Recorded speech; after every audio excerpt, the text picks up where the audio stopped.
Alright everybody, welcome to the Narshe review.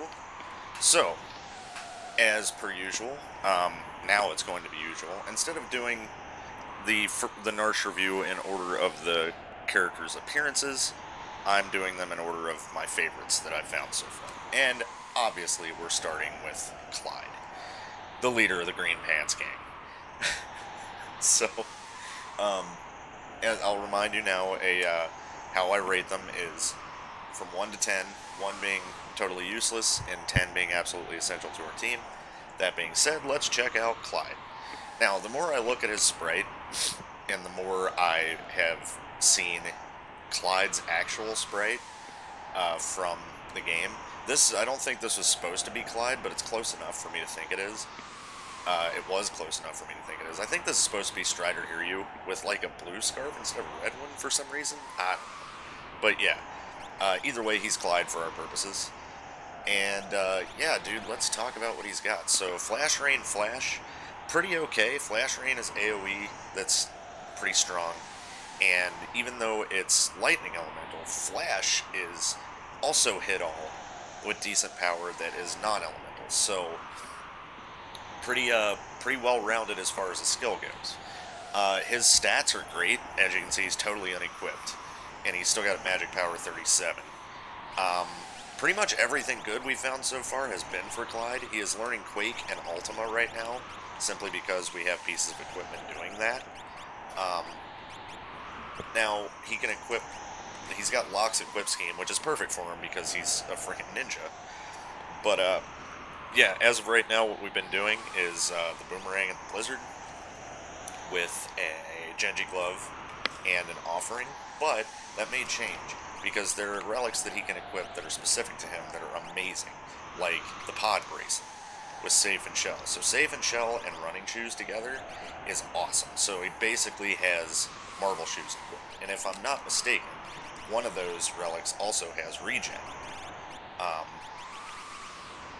It actually, well, that makes it so he can't be muted too, but I think one of them, no, it did not random auto-regen, but something he has equipped is, if I remember correctly. So he's really, really good, man. He's a great leader of the gang, and he's really, really strong. We're not really going to lose him until way later in the game, in the World of Ruin. He's always going to be available, which is really nice. So that being said, Clyde is sitting at a massive 9 at the moment, I would say. I don't think he's quite a 10. Just because of shortcomings of... I think no one should really be a 10 starting with the Narshe review until at least the Tomasa review. So, that being said, let's go ahead and equip him up with what we want. There's a few things that are not great. I'm going to take the Blizzard off him and give him the Boomerang, because the Boomerang is non-elemental damage and Blizzard's ice, even though it's more powerful. The Oath Veil's bad. We want the Genji Helmet. The Snow Muffler, sadly, is also bad, so we want the Diamond ones. The Aegis Shield is nice, though. Alright, and as far as relics, yeah, we'll just go ahead and do our Pod Bracelet Running Shoes. The sad part is the Offering can only be equipped by him. Now, if we get some stronger weapons, that'll be worth it, and that's also what's teaching him Quake. So, but as of right now, yeah, the Sprint Shoes are teaching us Ultima, which would be good, except that we don't have any way to make it cheaper. So, but that's in my rulebook too, that we're not going to be using Ultima for cheap. For very cheap, anyway, for 1 MP. But anyway, there you go. There's Clyde. He's equipped up now and ready to go. But, yeah, I love him, dude. He's a great leader. He's kind of a badass. Alright, second place for my favorites is, of course, Granny. She is a classic. She is one of my all-time favorite characters to voice, one of my all-time favorite personalities for a character. She is so freaking cool, dude. You gotta love Granny. You either love her or you hate her, and I love her. And in this case, she's equipping some pretty good stuff. Of course, she's got claws again. How awesome is that? So she's actually Granny. And yeah, her stats are pretty okay, but really it comes down to the fact she has X magic, so one day that's going to be really good. Potentially, if we get ways to make magic cheaper, of course. Dem Doom is awful because it is, if I'm not mistaken, just Demi Doom, which is whatever. I don't remember what kind of targeting it was. I don't think it was random. I think that was the item that I used at the beginning of the game that did Doom, and it had roulette targeting. But what really makes her good is Atomic Ray Blowfish. Atomic Ray is just a good skill overall. We've had it a few times. I would say she learned that from Maria, honestly, from hanging out with Maria. And Blowfish, she learned from freaking Garnet. Because, I mean, they were both in the Ladies' Night Out Collateral Damage Seed. And Granny just picked it up from hanging out with them. She's adaptive that way. But she gave up her Cure 3, which is sick. But, yeah, she's back. I love her. She randomed into Save and Spot. Yeah, we'll give her the Sprint Shoes and the Zephyr Cape there. So yeah, she's pretty badass, and we're glad to have her. I would put her, because of Atomic Ray Blowfish, I'd probably put her at least in an 8 for now. But right on, Granny. And she's Clyde's grandma. That was a great connection to find. Alright, next we have Rad, probably our newest, well, one of our newest characters, but I think he's really cool, man. Number one, it's Rad from Tactics. At least it's a generic thief, so I try to use the generic characters' names that were, like, slightly canonical in Tactics. So we have Rad. And, dude, he's got 3 times Alexander. Granted, it is Pearl element, so some stuff's gonna absorb it. We actually ran into 3 Scorpion enemies while we were testing out his equipment to see what was giving him Berserk. Turns out it was our White Cape. And he didn't do any damage with Alexander to that. So it's already proving that it's going to, like, it's good AoE, but if it's absorbed, it's not great. But he does have a magic command. His magic power is 30, which isn't too awful.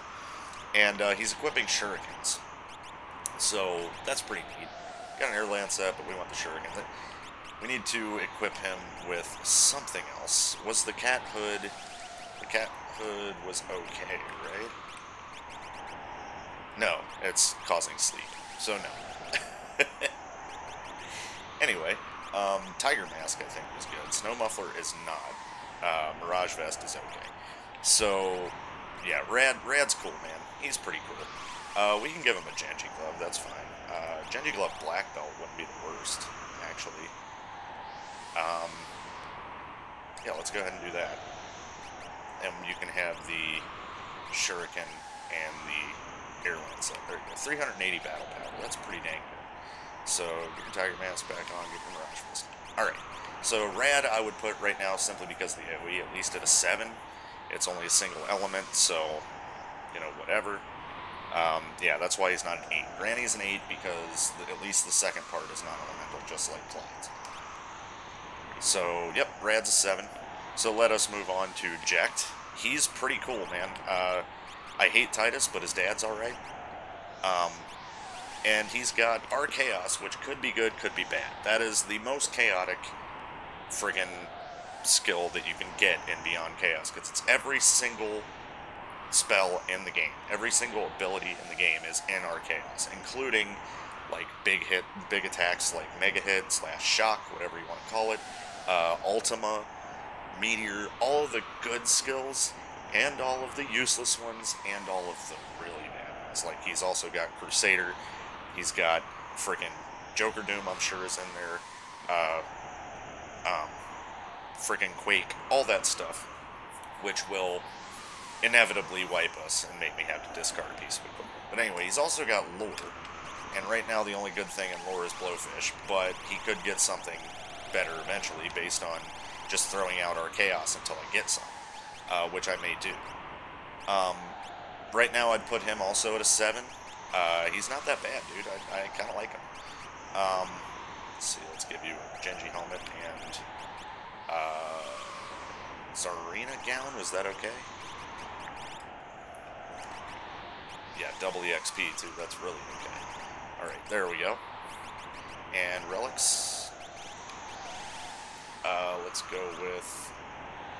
Yeah, Zephyr Cape's fine. And...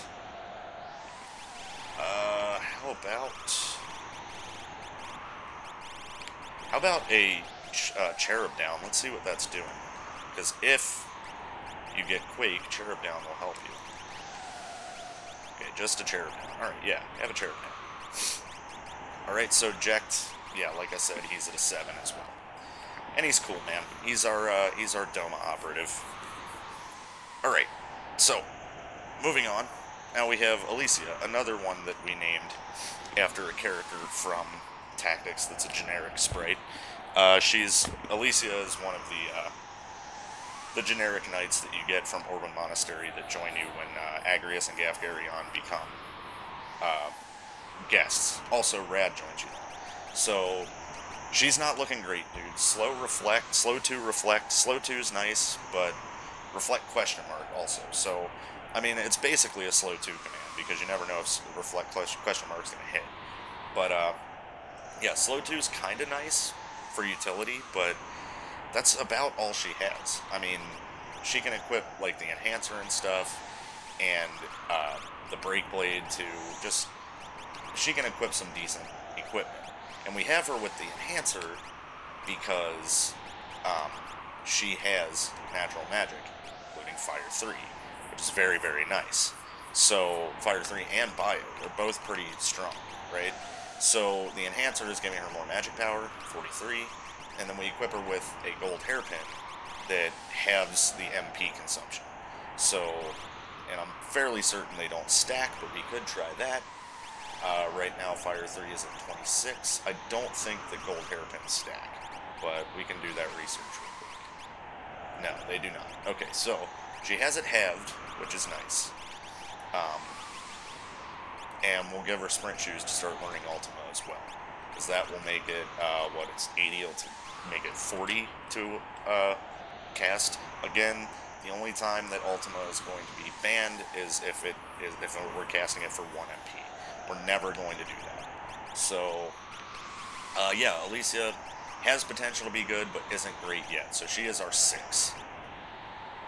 And Clyde's kind of attracted to her because of how freaking green she is, dude. Alright, Fish. Fish is here. He was awesome in the 1 seed we had him in. He does not fit in with this crew. He's just like Clyde's pet. He's just kind of here, man. And his skills suck this time. Our heavy, dude, is so lame. It's just percentage-based attacks, like Shim Sham and Sonic Boom and things like that have HP or quarter it or whatever. It's not that good. He does have a magic command. As scarce as magic commands were last seed, we're getting a lot of them this seed. But he doesn't have any magic yet. As far as equipment, Doom Darts. That's where he's really coming into play here. We are going to put the Genji Glove on him because that's how he's going to do damage. And it's evercade, why not? Because we know it's safe. So yeah, two Doom Darts throwing out pretty dang good. 424 battle power. That's where Fish's strength comes into play. But other than that, he's kind of not that good, dude. Until he gets magic. We'll see about Espers. But right now, he's probably our 4. He's definitely a 4. So far, my favorite characters are going in order of their rankings, too. So that's kind of... But, yeah, he's just Fish. He's here. Alright. Reno. I think Reno doesn't fit this crew very well, either. So that's why he's at the bottom of my list. But... I mean, it's cool that we got him, but I really would have rather had somebody else that fits. But, really, he's just Terra. That's why it's so, like, lackluster. He's just got Fight Morph Magic item. And can't equip anything crazy, just Knuckles, you know. It's just kind of lackluster to me. So, there you have it on Reno. There's nothing really much more to say. He's got no natural magic. I'm not going to be sad when we lose him coming up here. But, you know, you win some, you lose some.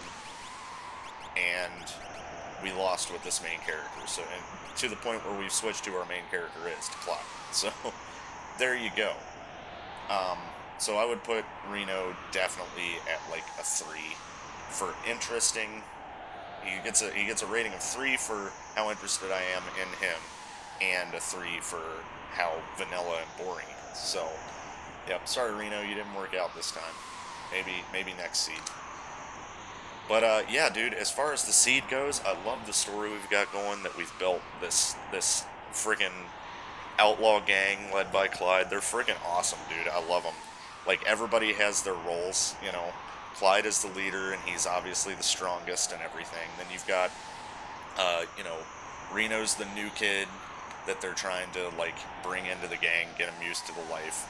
The tech guy is rad, because he has a giant robot that he just built. He's obviously our engineer dude. Eject is the muscle. He's just goes in and beats the crap out of stuff, and he's also chaotic as hell. We've got the love interest girl who used to be a cop, and Clyde trusts her, but no one knows if he should or not. And then we've got Granny, who is the wild card. She is. You never know what she's gonna do. She could get us in trouble. She could save our lives. And it's Clyde's grandma, so there's family involved. It's kind of going against his. It's kind of going against his code of no attachments, dude. No one should have any attachments except Granny because she's part of the gang. So, and then the one character that we didn't read, who's actually pretty dang good, is Gaw in his fancy clothes, because he's the guy who goes into town and acts like he's a straight up guy and just wants to get information about, I'm new in town, can you tell me where, what's going on in this town? What's security like around here? And he just does recon for us and lets us in on good marks. So this whole freaking thing, and Bannon was like a mentor to Clyde as Orin, and he's too old to do it anymore, and Clyde's saying, yeah, take a seat, old man, this is a Young Bucks game. So, yeah, this whole seat is really cool. Also, the rule book that I made, the extra rule about having to discard items that we have equipped if we wipe, is really neat. I thought it would be maddening, but it's actually been okay. As the game goes on, obviously it's going to get worse because we're going to wipe a hell of a lot more, especially with these monsters and boxes we've been running into, and we're going to lose some good stuff at some point. But I like that there's like a price that I've put on it. It's not quite a permadeath, obviously, because then the seed would just be over when we wipe, but there is a price for wiping, and I like that. And there may be more rules like that to come as the game progresses, depending on what I decide. But right now, yeah, that's the rule. If we wipe at any point, we have to discard an item at random that we have equipped. And it makes me think a little bit more about whether or not I want to open chests, for sure. But so far, it's been alright. We haven't gotten anything super duper busted yet, which is actually really nice, especially when you have random boost and Mass Effect on. There's a large chance that you will. We haven't found anything like Illuminas. We haven't found anything like economizers or anything like that. And all of the late game equipment we've been finding, such as, of course, the snow muffler and stuff like the cat hood and things. Like, cat hood could be getting us money, but you have to be asleep while you get it. Snow muffler is auto stop. Let's see, what else was it? Oh yeah, our Blizzard Orb for Gaw, who is our Berserker, is condemning him the moment he equips it, even though he's getting Airblade out of it. So yeah, just stuff like that. Our white capes cause Berserk, that's rough. So yeah, we're getting busted stuff, but we can't really use it because of all these bad things that come along with them, which is exactly the concept that I was hoping for originally when I did the combination of random boost and Mass Effect. So this is working out really great. But anyway, guys, that's the Narshe review, and we'll just see what kind of fate lies in store for our Green Pants gang and Outlaw Clyde. And I will see you next time. Peace.